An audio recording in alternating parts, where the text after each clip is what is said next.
Bonjour à tous, bienvenue sur Échecs et Pédagogie. Salut Romu. Salut Laurent, bonjour à tous.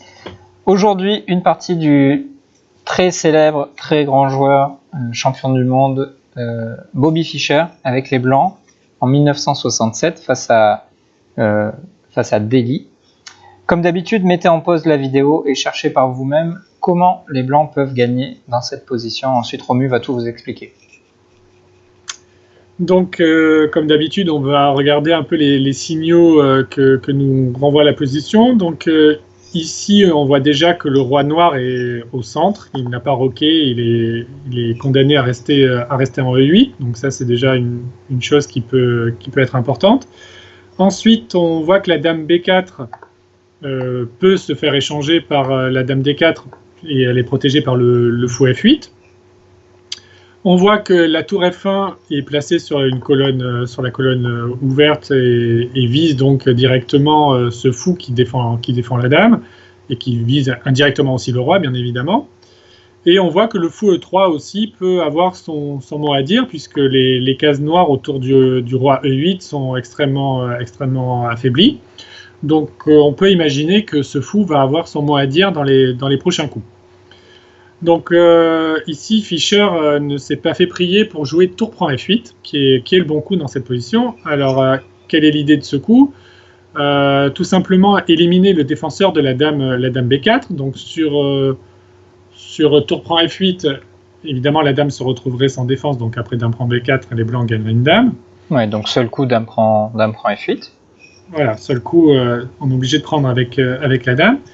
Et maintenant qu'on a dévié la dame de B4, on va essayer la dame et le fou vont essayer de travailler en harmonie. Donc le fou étant un fou de case noire, la dame va essayer de s'occuper plutôt des cases blanches, d'autant plus que le roi est sur une case blanche, en E8.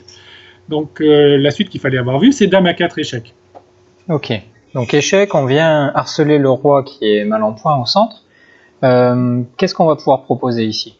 Si on joue au roi E7, comment ça se passe ? Alors sur roi E7, on voit que le roi vient s'aligner sur la même diagonale que sa dame, et donc là le fou E3 arrive en C5 avec une jolie enfilade, et on gagnerait la dame.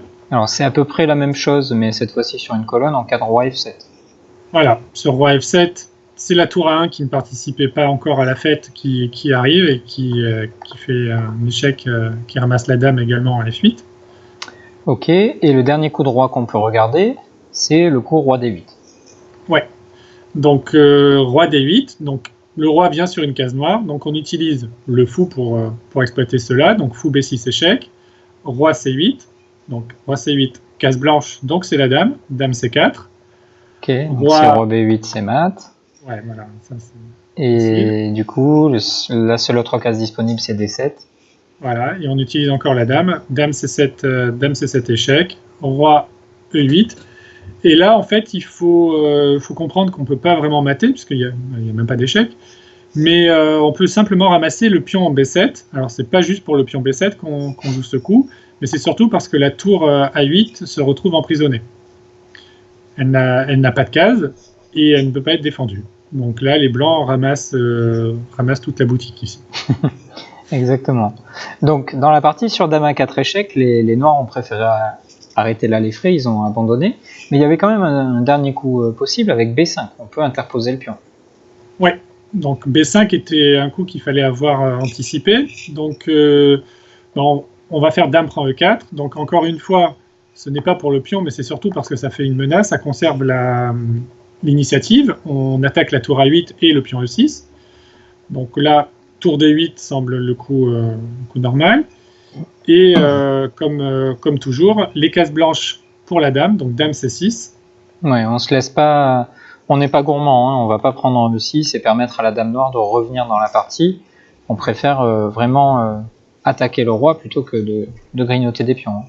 Ouais, c'est ça. C'est vraiment la chasse au roi. Donc après dame C6, donc il ne peut pas aller en E7 puisqu'il y aurait encore l'enfilade en C5 qui terminerait la partie. Donc le seul coup, roi F7, il y a tour F1. F7, c'est toujours la même chose. Ouais. Donc le seul coup, c'est tour D7. Voilà, tour D7. Et maintenant la tour se retrouve clouée, donc il suffit de l'attaquer avec tour D1, on fait participer la dernière pièce. Le seul coup, la seule façon de ne pas perdre tout de suite, c'est de défendre la tour avec la dame. Donc, par exemple, si jamais on avait joué dame F7, on avait ici au minimum le coup dame C8 qui va sûrement faire mat, mais qui va surtout tout ramasser, quoi. Donc on peut penser à dame E7 en se disant que désormais sur dame C8, on pourrait interposer notre dame par exemple, ou notre tour d'ailleurs sur D8. Mais ici il y a une dernière petite pointe après dame E7. Oui, donc là on voit que la tour D7 est clouée, elle est attaquée 2 fois par la dame C6 et la tour D1, et elle est défendue 2 fois par la dame et le roi, la dame E7 et le roi E8.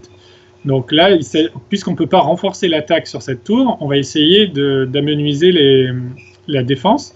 Et donc on va attaquer un des défenseurs, à savoir la dame, qui se trouve sur une case noire. Donc sans surprise, c'est le fou qui va intervenir. Et on joue le joli coup fou G5, qui attaque la dame et qui donc la force à bouger. Donc on pourrait imaginer dame F7, qui est le seul coup qui défend la tour, mais qui n'empêche pas le mat, puisqu'après dame C8, tour D8 et prise en D8, c'est mat inévitable.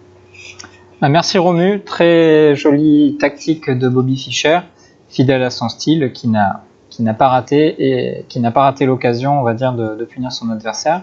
Donc merci pour cette présentation. On vous invite comme d'habitude à liker nos vidéos pour nous faire savoir si elles vous plaisent et ainsi nous faire comprendre si on est dans la bonne direction ou pas, si on vous rend service en faisant ces vidéos. Partagez également avec vos amis, votre famille qui aiment travailler les échecs, qui sont intéressés pour progresser. Et on vous dit à très vite, à très bientôt, à demain pour une nouvelle vidéo. Au revoir, à demain.